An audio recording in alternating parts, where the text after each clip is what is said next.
Olá, estamos iniciando o programa Literatura Local desta semana, uma parceria entre a TV Câmara de Passo Fundo e a Academia Passo Fundense de Letras. E hoje nós vamos falar sobre assuntos que eu acho que interessam a todos, ou pelo menos a maioria. Nós vamos falar sobre desejo, vamos falar sobre vinho, vamos falar sobre literatura e romance. Hoje eu vou conversar aqui com a Miranda Eli, que é escritora e especialista em negócios. Seja muito bem-vinda, Miranda, tudo bem? Tudo jóia, obrigada pelo convite, Aleixo, muito obrigada mesmo. Você publicou 3 livros, e esses 3 livros eles têm títulos que são bem significativos. Quais que são esses títulos? Na verdade são 4 livros, mas da trilogia são os 3, que são as 3 histórias. E eu nunca me imaginei escritora, mas quando realmente a coisa aconteceu para ir para a literatura mesmo e eu vi que ia dar certo, eu pensei em colocar significados, porque eu acho que tudo que a gente escreve, você como escritor também pensa isso, acredito, ele tem que ter um significado, algo que atinja quem vai receber isso, quem vai ler isso, despertar não só o desejo pela leitura, mas manter a pessoa de certa forma presa o livro na história, imersa naquela história. E eu acredito que o que faz isso é o significado. Nós buscamos significado na nossa vida, por mais que às vezes a gente ainda esteja meio adormecido. O primeiro livro, a trilogia já começa por Paris Sans-Eiffel, que foi para francês só por conta da numerologia, mas significa Paris sem Eiffel, e eu costumo dizer porque somos todos Paris em busca da nossa torre. Que busca é essa que nós temos sempre? Seja por um romance, quando a gente casa, depois por ter filhos, projetos de vida, mudança de cidade, mudança de profissão. A gente está sempre em busca de algo, é como um horizonte que quando a gente chega lá, ele já mudou de lugar novamente. Então essa busca eu quis retratar ao longo de toda a trilogia, começando pelo nome, Paris Sans-Eiffel. Essa torre, ela representa o centro, digamos assim. Essa torre representa, olha só, de tantas vezes que eu já dei entrevista, é a primeira vez que alguém fala especificamente da torre. Ela representa o nosso norte, essa coisa que a gente está em busca fora. Mas ao longo da trilogia eu vou provando que nada está fora. A gente já nasceu completo. Nós já somos Paris com a nossa torre, nós já temos esse norte, essa luz, esse centro dentro de nós. Mas infelizmente a gente externaliza porque ainda não aprendemos a olhar para dentro ao invés de olhar só para fora. E encontrarmos dentro aquilo que a gente costuma geralmente procurar, né, em outras pessoas, em outras... Mas essa trilogia, ela também, ela fala sobre isso, mas ela fala através do romance, né? São 3 livros do gênero romance. Isso, são 3 livros do gênero romance, mas eu digo que não é um romance sobre um casal. É sobre aquilo que o amor faz nas nossas vidas. Então, esse sentimento que é tão divino, que é tão gostoso, e não é aquele amor só passional, é o amor mesmo. Que sentimento é esse? E será que aquilo que nós chamamos de amor comumente é amor de verdade? A trilogia toda, a ideia dela é tirar o leitor do senso comum e colocar ele o tempo todo em questionamentos. A trilogia toda fala sobre isso e tem várias perguntas, inclusive cada livro tem a sua pergunta base, digamos. Sua pergunta-chave, digamos assim, que é o norte, que é a torre do próprio livro. Exatamente. Então, a trilogia tem uma pergunta que é, você já sabe o que faria por amor. Agora, o que o amor faria por você? Essa é a pergunta da trilogia. Mas cada livro, cada título vai ter uma pergunta dentro desse grande questionamento. E podemos dar spoilers? Claro, com certeza. Qual que é a pergunta de cada um? Qual que é o título de cada um dos livros? E qual que é a pergunta a partir do qual a história de cada um deles se orienta? Vamos começar pelo título então. Bramari, o Desespero do Desejo, é um vinho produzido pela vinícola Cobos Bramari, na Argentina. Inclusive eu lancei o meu livro lá, em Mendonça, ano passado. Só que significa o desespero do desejo. Essa palavra bramar, né, está acima daquele amor. É aquela energia mais forte, mais densa, mais intensa, inclusive. Então, esse primeiro livro, ele é muito intenso, ele é muito forte, ele é muito sensual, muito hot, inclusive. Essa energia tão de terceiro plano, tão densa, tão de olhar para o outro, começa a ter um pouquinho mais de sutileza através da dor de Meandro, Meandro, As Desordens do Amor, que é esse olhar que começa a mergulhar para dentro de si quando você percebe que aquele amor perfeito, ou aquilo que você chamava de amor, não era tão perfeito assim. Esse é o segundo título, né? Esse é o segundo título. Meandro. Isso, o primeiro aí, é Bramário, o segundo é Meandro. Isso. E o terceiro, que é Sansara, os ciclos da evolução, Sansara já não é um vinho. Meandro também é um vinho produzido por uma vinícola portuguesa chamada Quinta do Valmião, no Douro. Eu estive lá ano passado fazendo o lançamento, estive lá esse ano também, fui convidada para ir para o Douro. Foi muito legal, foi uma experiência muito interessante, porque eu comecei no mundo dos vinhos antes da escrita e agora como escritora falando do tema, né? E já Sansara, os ciclos da evolução, não é um vinho ainda, a ideia é que eu, de repente, venha produzir esse vinho, até existe um vinho sul-africano com esse nome, mas é um vinho que não é muito comercial, o pessoal não conhece muito. E Sansara traz essa energia que veio de Brahmari, passou por Meandro, num despertar de consciência. Então já começa a mudar completamente a história. Eu digo que não são 3 livros iguais, é uma história só, mas é uma história que ela evolui e modifica completamente em cada fase, assim como nós. O Aleixo de tempos atrás continua na mesma essência, mas com certeza com muita diferença, muita coisa que mudou dentro de ti. E eu pensei em colocar isso nos livros também. Que bacana, né? Ele tem todo um subtexto. Apesar de ser uma literatura no sentido hot, que as pessoas geralmente existe, falando como escritor, né? Existe um certo preconceito com a literatura hot, no sentido de que ela não pode ter camadas de significados. Mas aqui a gente vê que tem todo um subtexto trabalhado, né? E tem toda uma evolução, inclusive, do arco do personagem, e repleta de significados. Sim, é porque eu acredito que a energia sexual ela é a mais forte de nós. Napoleon Hill já dizia, que é um grande autor também, norte-americano, já dizia que é a energia mais forte do ser humano.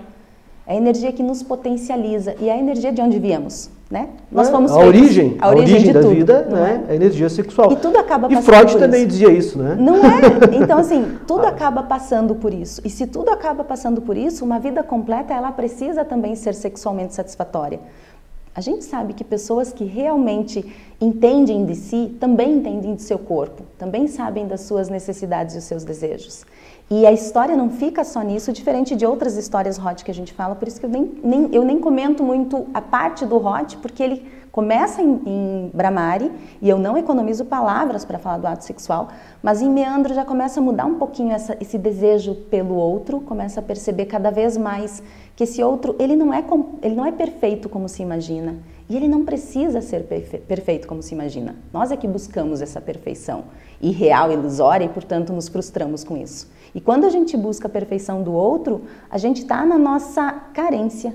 E o outro, se ele também devolve essa carência, são 2 carências que se relacionam. Já não é mais um relacionamento da Miranda, essência, com o Aleixo, essência. São 2 carências que se encontram. E quando a gente se compreende, se entende, a energia sexual ela faz esse movimento de levar para dentro, de entender a tua imperfeição e a minha imperfeição, e as pessoas realmente crescerem como seres humanos. Então aquela energia totalmente densa de Brahmari, que é muito sexual, ela começa a ter uma sutileza maior, cada vez maior em Meandro, e dispara isso no despertar da consciência, que é Sansara.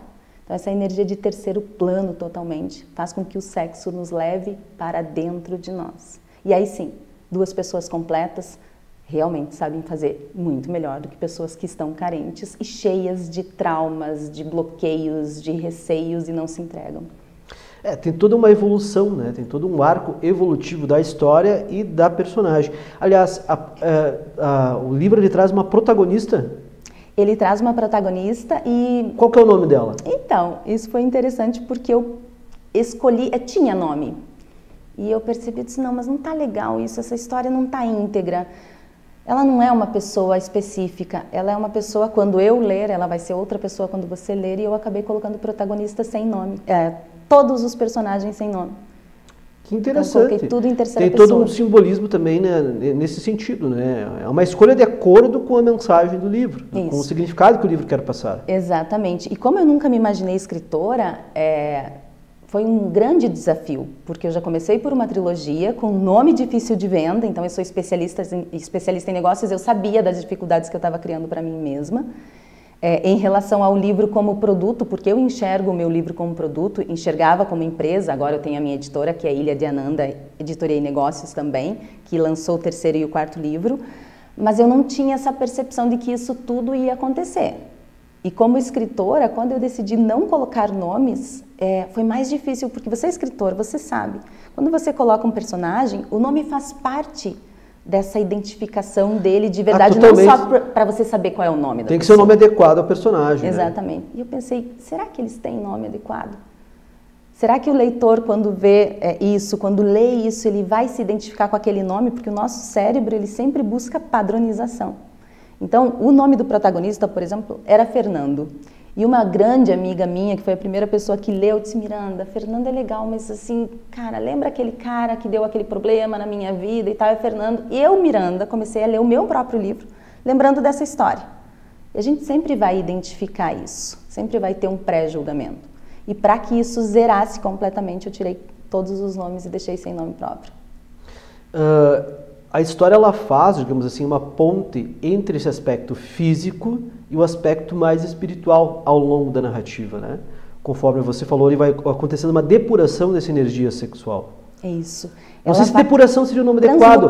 Um reconhecimento, digamos assim, né? É um reconhecimento e uma transmutação, que é quando você entende a energia sexual como algo sagrado. Você não faz o sexo pelo sexo em si. Por que as pessoas fazem sexo? Para se satisfazer, para reduzir o estresse do dia a dia, para simplesmente porque você está encantado com aquela pessoa e você precisa desse momento, ou você realmente entende o que é o sexo? Você entende que são duas pessoas que têm frustrações, que têm traumas e que têm objetivos também. Talvez uma noite só, talvez uma vida inteira juntos, o que é isso? E aí quando você coloca o sexo nesse patamar, você começa a entender a completude que isso faz parte. Porque a gente reprimiu muito tempo, né? Sim, claro, com certeza, né? Principalmente no aspecto feminino, né? Exato. Não só no masculino, mas principalmente no aspecto feminino, né? Quando você fala em repressão sexual, você fala em repressão às mulheres, basicamente, né? Isso aí. Principalmente, né? E repressão das mulheres, repressão de absolutamente tudo, porque quando você tira o sexo, você tira a vida, que foi o que você disse, exatamente. É a origem. Quando você pega, por exemplo, governos totalitários, né? Esses tempos atrás até eu estava dando uma aula sobre isso, falando para os alunos o que você faz. Você geralmente reprime justamente as mulheres, porque você precisa ter o controle. Então, o que você precisa controlar? Você controla o aspecto feminino da vida, porque o aspecto feminino ele vai trazer essa dimensão de prazer, né? Digamos assim, de amor, né? Exato. E você precisa reprimir o amor, porque como é que as pessoas vão ser controladas e manipuláveis se elas estão amando? Se o amor pressupõe a liberdade. Né? E eu falo muito desse controle histórico, porque o livro ele tem várias passagens históricas nele. Então fala de Paris quando não tinha a Torre Eiffel, volta para 1300, 1800. E como eram os nossos comportamentos naquela época? Que tipo de repressão existia naquela época? E outra coisa que você falou também, além disso, o livro os livros todos ele fala muito da energia do feminino e da energia do masculino. Qual é o nosso lugar? Yin e Yang. Exatamente. E qual é o nosso lugar? Como você se comporta? Se você está na sua energia feminina, se você está na sua energia masculina e essas duas pessoas se encontram, isso também é mais completo. Isso também se torna muito melhor. Então, essa sutileza toda ela vai sendo abordada ao longo de toda a história, sem esquecer que é sobre vinhos, viagens e desejos. Eu ia perguntar, vou perguntar agora, essa associação com os vinhos, né? Você é da área de negócios, mas você não produz vinhos. Mas então por que essa associação com os vinhos? É engraçado. Claro que tem a ligação com o desejo feminino, inclusive, né? A gente tem essa no imaginário, né, no inconsciente coletivo, você tem essa ideia do vinho, né, como uma bebida que é apreciada pelas mulheres. Mas acho que a resposta vem antes ainda disso, antes de chegar no vinho especificamente, porque eu nunca me imaginei escritora. E eu também não trabalho com vinhos. E eu escrevi uma trilogia sobre vinhos. Então começa aí, qual é a nossa curiosidade? O que nos move? Eu coloquei o mundo dos vinhos porque apesar de não trabalhar com isso, eu gosto muito e eu acho ele muito sensorial, muito sensual. E como eu não me imaginava escritora, como é descrever uma cena, um personagem sem elementos reais. Então ficaram, ao longo de toda a trilogia, quase 200 rótulos que eu degustei, são vinhos que eu tomei mesmo. Então, descrevo e ensino como ela se apaixona por um grande investidor do mundo dos vinhos. Ele ensina o porquê do decantar, qual a diferença das uvas, de uma forma muito sutil. E, além disso, eu coloquei por essa realidade mesmo, para poder me ajudar na descrição dos personagens das cenas. E daí coloquei as viagens, né? São mais de 15 países ao longo de toda a trilogia, porque eu conheço muitas vinícolas no mundo. Então acabou ficando esse pupurri de realidade e ficção, porque a história é ficção. E essas viagens, digamos assim, elas têm como ponto de partida lugares que você também visitou, muitos deles, pelo menos? Todos eles. Todos eles você também visitou? Todos os lugares citados em Paris Saint-Exupéry são reais. Então aquele restaurante lá na Suíça, a vinícola na África do Sul, o hotel em Mendonça, na Argentina, são mais de 15 países, é muita coisa e tudo é real. E no final, como eu sou especialista em negócios, no final dos livros eu fiz um Excel com tudo que é real, todos os países, todos os lugares, todos os vinhos, as músicas, os livros, absolutamente tudo que é real está listado no final do livro. Porque se você viu um vinho lá, estou indo para Mendonça, que legal, qual foi o hotel que eles ficaram? Que vinho que tomaram? Já está listado para você ter um guia de vinhos e viagens já prontinho na mão para poder ter essa parte prática. Então, olha só, a gente falou de sexo, a gente falou de energia feminina, masculina, de carência, de vinhos, de viagens, de vinícolas, de hotéis, de restaurantes. Realmente é um pupurri daquilo que é a nossa vida. Tem todo um contexto ali. No próximo bloco, eu quero conversar um pouco com você sobre como é que começou esse teu interesse pela escrita, né? O que te levou a isso, os motivos, as motivações por trás de você se tornar uma escritora. Como você disse que você não tinha, né, o objetivo, né, de se tornar uma escritora. Nós voltamos em seguida, então, lembrando que o programa Literatura Local é uma parceria entre a TV Câmara de Passo Fundo e a Academia Passo Fundense de Letras.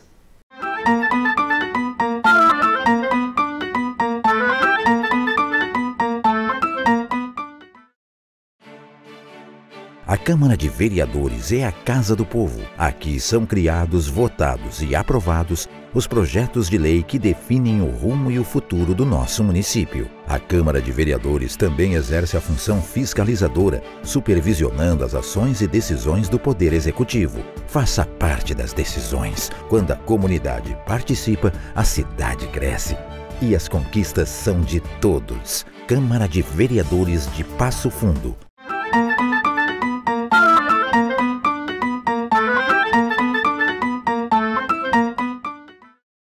Olá, estamos de volta com o programa Literatura Local, uma parceria entre a TV Câmara de Passo Fundo e a Academia Passo Fundense de Letras.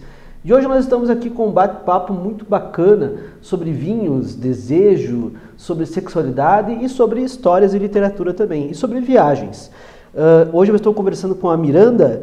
Miranda, você disse que é especialista em negócios e que você entrou no mundo da literatura, você não tinha um projeto, um objetivo antes de surgir esse desejo de escrever. Como é que surgiu esse desejo de escrever? Já que estamos falando sobre desejo, né? Como é que surgiu isso? Em que momento da tua vida? Por quê? Desejo é uma palavra bastante ampla, né? Então, na verdade, como especialista em negócios, eu estava viajando muito. E eu estive em Paris em 2017 e não conhecia a Torre Eiffel. E como eu estava viajando muito e assim, ganhando bem, conhecendo o mundo, só que ir para Paris e não conhecer a Torre Eiffel é a coisa mais nonsense que existe na face da Terra. Independente se você gosta ou não, não é isso. É como ir para o Rio de Janeiro e não conhecer o Cristo. E nesse momento eu pensei, está funcionando a minha parte profissional, mas está faltando sentido. Eu estou me sentindo como Paris sem Eiffel. E quando eu tive esse pensamento, eu pensei assim, nossa, que nome bonito para um romance, né? Paris sem Eiffel, que busca é essa? Girou a chave. Exatamente, ali eu digo que eu me revelei. Eu já era escritora, eu só não sabia, porque escrever 1.200 páginas em 4 meses é porque eu já era escritora, eu só não sabia. E nesse momento foi em 2017, só que 2018, 2019 eu segui trabalhando muito. Continuei na mesma correria, viajando muito, enfim. E 2020, quando veio março, eu estava em São Paulo para assumir um grande projeto no Brasil. E quando faleceu a primeira pessoa do Covid. E aí a minha mãe me ligou e disse, filha, não sei se você vai ficar por aí, mas assim, vem pra cá, volta pro sul, fica 40 dias aqui, espera passar a quarentena. A quarentena de 40 depois dias? Você volta Pensamentos inocentes que tínhamos na época, não né? Mas foi o melhor conselho que eu segui da minha mãe, porque eu pensei, cara, o pior é que é verdade, né? tá vindo esse negócio para cá, a gente não faz ideia do que é, eu não posso ficar presa em São Paulo. E já fazia tanto tempo que, vou. Tinha apartamento em São Paulo, no Rio Grande do Sul também, para poder triangular, porque estava muito fora do Brasil, mas voltei. E aí, quando eu voltei, eu tive uma conversa com uma grande amiga minha que é médica, Passo Fundo é um polo médico, né? E ela disse, Miranda, a gente não pode falar, mas isso aí vai demorar uns 2 anos. Quando ela falou isso, eu disse, caramba, e agora? O que a gente faz, né? Porque eu sou investidora também, todas as esferas foram impactadas pela pandemia. Mas o investimento foi a primeira, porque quando acontece qualquer coisa, a Bolsa é a primeira, seja no Brasil ou fora dela, é a primeira que responde. Então eu vi 40% do meu investimento cair em poucos dias. E não era só eu, porque quando é só você consegue alocar isso e ter alguma mudança, né? Alguma reação. Era o mundo. E eu disse, eu preciso fazer alguma coisa, porque senão eu vou enlouquecer. E estava todo mundo pensando isso. E eu pensei, eu vou escrever aquele livro. Vou escrever Paris sem Eiffel. E sentei, abri o computador de manhã e sentei, e ali eu fiquei 4 meses e finalizei o primeiro e o segundo livro, o Bramar e o Meandro, que ainda não era Bramar e Meandro, né? Estava na cabeça. Mandei para um book advisor, que é um conselheiro muito conhecido também, e ele disse, Miranda, o livro está legal, só que você precisa cortar 40%. E aí veio o segundo desafio, porque cortar 1.200 páginas, você tem que pensar que o que você cortou lá perto do fim não pode ter conexão com o início. E você cortou? Cortei. Ah, cortou ou não? Cortei. Cortou? Eu sentei no computador e disse assim, lembra que eu falei para ti que o meu livro é um produto? E isso que é um produto para o meu ego de escritora, porque eu sabia todos os defeitos. Começar com uma trilogia não é fácil para uma autora desconhecida, um nome difícil, tu tem que explicar, porque quando eu falo Paris sans Eiffel, primeiro que as pessoas têm até medo de falar, né? E depois que isso eu não me aventurei ainda. Viu? Do que se trata? Aí tem que explicar. Então eu sabia o problema que eu estava criando para mim, mas ao mesmo tempo eu pensei, minha primeira escrita, né? Eu nem sei se eu vou escrever de novo. Não, e o nome ele é um pouco difícil, digamos assim, porque o francês, de modo geral, é uma língua difícil, eu acho que não sei se... Né? Ela te causa um certo receio, né? Isso, pela elegância, inclusive, mas é um título que, nesse sentido, eu tenho que defender, combina com a temática, né? Combina com a história. E foi isso que o meu numerólogo falou. E traz um charme todo, né, para a trilogia. Combina também com essa ideia do desejo, do vinho, do amor, das viagens, né? Paris, né? Exatamente. Então, acho que está de acordo. E essa parte de cortar, né, isso é uma coisa que todo escritor profissional aprende com o tempo, né? Você tem que cortar realmente 40%, 50% do que você escreve, porque quanto mais enxuto ficar, melhor é para o leitor, né? Pensando no leitor e pensando no livro como um produto. Isso, exato. E para mim, como eu tenho essa visão, né, de negócios, eu sabia que ele tinha que ser um produto e eu sabia que ele não podia ser um produto maçante. Ele já tinha muitos defeitos, entre aspas, enquanto produto, e eu não queria adicionar um. E o desapego é uma coisa que eu acho que é super importante quando você pensa em evolução. Uma pessoa extremamente apegada é uma pessoa que não consegue sair do lugar. E eu estava saindo do lugar. Eu estava saindo completamente do lugar. A Miranda que fala com você hoje é uma Miranda que muitas pessoas que vão assistir esse programa vão dizer, meu Deus, como ela mudou. E eu mudei. E a gente muda, né, de um dia para o outro. Só que a escrita fez uma mudança, uma revolução muito grande na minha vida.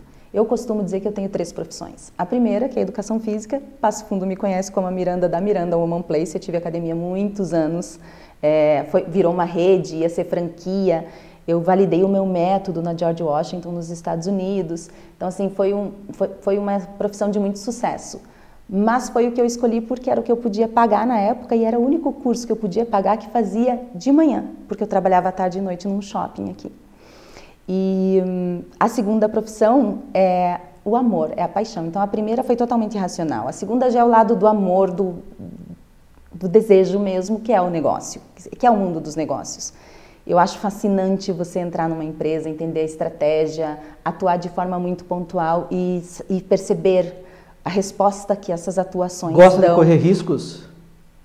Sim, acho que a vida né? E depois, quando você pensa que eu era especialista em negócio e virei escritora... E ganhar, né? Correr o risco e ganhar, ainda por cima ganhar alguma coisa em troca, né? Mesmo que seja o conhecimento e o aprendizado através da perda, né? Porque a perda ela é inerente, então ela vai acontecer. Em algum momento você vai perder. E quando você perder, tem que ver o que você vai fazer dessa perda. Ou do erro, né? Do errar. Inclusive, as pessoas dizem que quem tem medo do erro não publica livros, né? Porque os livros têm vários erros. O Bramari está na 2ª edição e eu continuei achando erros. Sim. O perfeccionismo é um dos grandes impeditivos da carreira do escritor. Exatamente. Porque, né? São um ponto, uma vírgula ali, quantos milhares de pontos e vírgulas que você não tem no livro e pode estar no lugar errado, está errado. E eu sempre peço para os meus leitores, inclusive, se vocês acharem um erro, não tem problema, me manda a página, circula ali, me manda no Instagram que está tudo certo, que eu vou corrigir. O Bramari está na 2ª edição, de 2 editoras diferentes, continua tendo erro, e aí foi a minha ideia, eu vou montar a minha própria editora, porque se está tendo erro com visão de outras pessoas, pelo menos o erro é meu. E aí eu disse, eu consigo fazer. Que foi o 3º livro, Sansara, já foi publicado pela minha própria editora, e o 4º livro também. Então, olha que interessante esse arco evolutivo. Você começou como... se formou bacharel em Educação Física, isso? Isso. Montou uma academia, depois entrou no mundo dos negócios, e aí depois virou escritora. Isso. Que a escrita é a 3ª profissão que eu acho que é fora desse plano. Tem todo um arco evolutivo aí, né? Como se fosse de fato um personagem. Isso. E de energias, inclusive, que você falou a respeito de energia masculina e feminina, eu acredito que tudo que eu fiz até a escrita tinha essa energia masculina da conquista, do ir em busca, do ir atrás. Eu era uma pessoa muito mais incisiva, muito mais corajosa no sentido de colocar a cara a tapa mesmo. E a escrita trouxe esse feminino, o olhar para dentro, a introspecção, o buscar dentro de nós essas respostas. O yin, né, da filosofia oriental, né? Exatamente. E aí, que é uma questão muito importante na vida, porque hoje em dia, principalmente, eu acho que tem muito esse problema das pessoas se concentrarem muito, se bem que sempre teve, né? A humanidade nunca foi um paraíso ao longo da história, de modo geral, pelo menos não para a maioria de nós, né? Mas, mesmo hoje, assim, com todo o avanço da tecnologia, a gente ainda tem uma certa dificuldade de olhar para si, né? De olhar para dentro de si, para se descobrir a si mesmo, né? Para encontrar, como você disse no início da entrevista, aquele tesouro, mas dentro de si mesmo, sem precisar buscar em outras coisas esse tesouro, né? A autossatisfação, o prazer em si mesmo. E tem 2 pontos aí. O primeiro, porque nós fomos ensinados a olhar para fora e desensinados a olhar para nós. Uma por conta da empatia, quer dizer, quando eu me coloco no lugar do outro, quando eu percebo o outro, e por conta de quando você olha para si, você é uma pessoa egoísta, uma pessoa individualista. Então tem esses dois contrapontos. E eu costumo dizer que se a gente trocasse a empatia pela palavra respeito, nós teríamos um resultado muito maior. O respeito, ele vem do latim, né? E ele significa olhar de novo. Né? Antigamente, espiciere, não sei se a pronúncia está correta agora, né? Mas ele significava olhar, né? E o vem de novo. Então, respeito significava olhar de novo, né? Olhar atentamente, né? Tanto para si, quanto para o outro, quanto para o mundo. Né? E assim, eu não consigo me colocar no seu lugar. Porque se eu me colocar no seu lugar, eu vou virar você. Se eu me tornar o Aleixo, eu vou ser o Aleixo. Olha a filosofia. Inclusive, os livros têm muito de filosofia, tá? Muito de filosofia e psicologia. Eu cito vários autores, enfim, fala do estoicismo, fala de elementos estoicos ao longo do livro, que é uma filosofia milenar também. E se eu me coloco no teu lugar, eu me transformo em você. Agora, se eu respeito você, eu respeito a sua história e quem você é dentro das escolhas que você faz. Eu não tento interagir ou agir nas escolhas que você faz. Eu respeito elas. E quando eu respeito as tuas escolhas, eu sei me impor para que respeitem as minhas escolhas também. E esse movimento de respeito mútuo traz a evolução para ambos, para a dupla. Então a gente está falando desde a parte sexual, de respeitar e entender o outro, e agora a gente está falando realmente filosoficamente. Você no seu lugar e eu no meu lugar. E é assim que a gente vai crescer. Então, é uma forma de pensamento bem interessante. O estoicismo, inclusive, ele está sendo muito revisitado, né? Está muito em voga justamente por causa dessa visão que ele traz, né? Que é uma coisa que muitas vezes as pessoas, como a gente falou, olha muito para fora, olha muito para o outro, mas não dá atenção para si mesmo, né? Exato. O estoicismo está muito em voga. Que interessante que veja que a gente saiu lá do início, que era um livro aparentemente sobre do gênero hot, né? Sobre sexo, do gênero hot, sexualidade, Passamos pela sexualidade, pela energia, pela psicologia e se chega até uma concepção filosófica em relação ao modo de ver a si mesmo e também sobre como ver o outro e como se posicionar no meio de tudo isso. Exatamente, eu acho que o livro ele traz isso, não raro os meus leitores, porque como eles compram diretamente comigo agora, né, eles me ligam e mandam mensagem: Miranda, está mudando a minha percepção de vida, está mudando a minha vida, está mudando a forma como eu encaro isso. E agora contando para vocês, parece, nossa, mas que linda história, ela sabia de tudo isso. Mentira, tá? Eu era a pessoa mais ignorante da face da terra naquele dia que eu sentei naquela cadeira para começar a escrever as 1.200 páginas. O caminho ensina o caminho é uma frase que eu emprestei para minha protagonista e eu fui aprendendo tanto a parte de escrita quanto aonde a história ia me levar. Eu não fazia ideia. E, inclusive, todas as vezes, porque 1.200 páginas em 4 meses, você imagina, ela não teve bloqueio. Porque eu escrevi de forma corrida, né? Eu só tinha bloqueio de escrita quando eu tentava fazer algo diferente do que os protagonistas e os personagens estavam me mostrando. E muitas vezes, do que eles queriam, eu discordava e dizia: cara, eu não acredito que vocês vão fazer isso de novo. Eu discordava deles, fechava o computador, ficava louca da vida, dava uma volta e voltava para a história de novo. Então, essa é a parte legal da entrega. A gente falando de sexo, se você não se entregar para o sexo, você não vai fazer bem feito. E para você se entregar, você tem que saber para quem você está se entregando. Você tem que respeitar aquela pessoa e se respeitar para que haja responsabilidade de ambos naquele ato. Mesmo que seja só para uma noite, mesmo que seja para a vida inteira. E quando eu me entreguei para a escrita, eu respeitei a minha escrita, respeitei a mim e entendi aonde esse livro queria me levar. E, inclusive, por exemplo, das coincidências. Tem um vinho que eu cito que chama Telos. É um vinho sul-africano. Eu estava na África do Sul quando eu tomei esse vinho e emprestei essa história para a protagonista. E aí é só a coincidência que tem. A partir daí diverge porque o que ela viveu na África do Sul, nem tudo eu vivi. Então começa a ficção também. É um pupurri de história de realidade com ficção. E Telos eu fui buscar, por algum motivo eu pensei, vou buscar o que significa. O significado. Significa, vem da teleologia, que também é uma filosofia que diz que os agentes e a situação se moldam para um fim específico. Então, muitas vezes, segundo essa filosofia, não adianta a gente ter o controle nas nossas mãos, porque o final vai ser o mesmo. E eu achei aquilo tão interessante porque eu pensei assim, o final dessa escrita já existia. Que interessante, porque quando você falou sobre essa questão da entrega, né, existe muito também, na própria filosofia estoica, a questão do destino, né? Quando você só consegue, de certa forma, superar o destino na medida em que você o aceita. É necessário que você aceite seu destino para que você tome providências em relação a ele, que você faça alguma coisa em relação a ele. Mas boa parte desse tomar providências também é uma questão de autoaceitação, de aceitação das circunstâncias, né? Porque uma frase que eu tenho para mim muito assim, não sei se você concorda, o mundo ele não existe necessariamente para nós, né? Para nos satisfazer, mas a gente pode buscar satisfação no mundo. Exatamente. E é incrível assim, porque a gente está no terceiro plano, né? Se a gente não tivesse nesse terceiro plano, que sente a cadeira, que sente o corpo, que tem esse tato, a gente já tinha virado santo e já tinha ido para outros planos. Mas quando a gente fala disso, a gente fala desse respeito do que existe aqui, desse mundo que existe.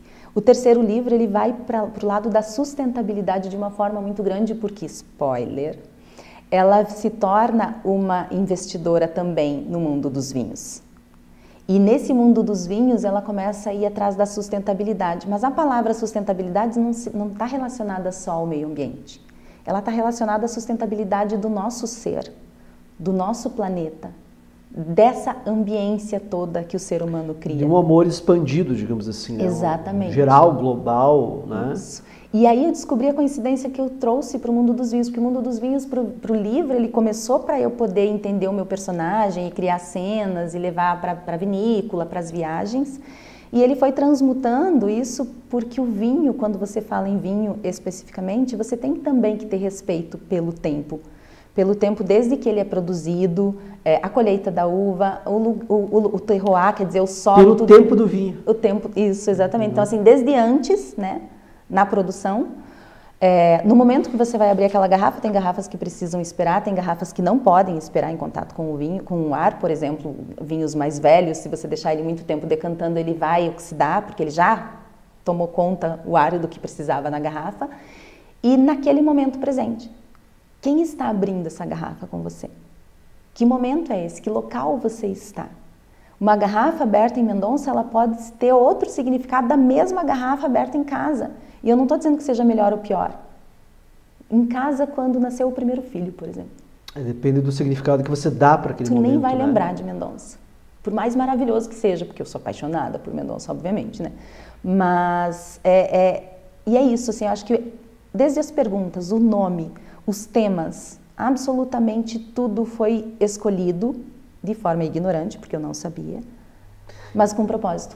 Ignorante, talvez não. Talvez Entregue. inconsciente. Talvez vindo do coração. Né? E o coração tem as suas próprias ordenações. Ele já tem um caminho a seguir, né, muitas vezes, né? No artista. Miranda, a conversa está muito boa, mas vamos ter que encerrar.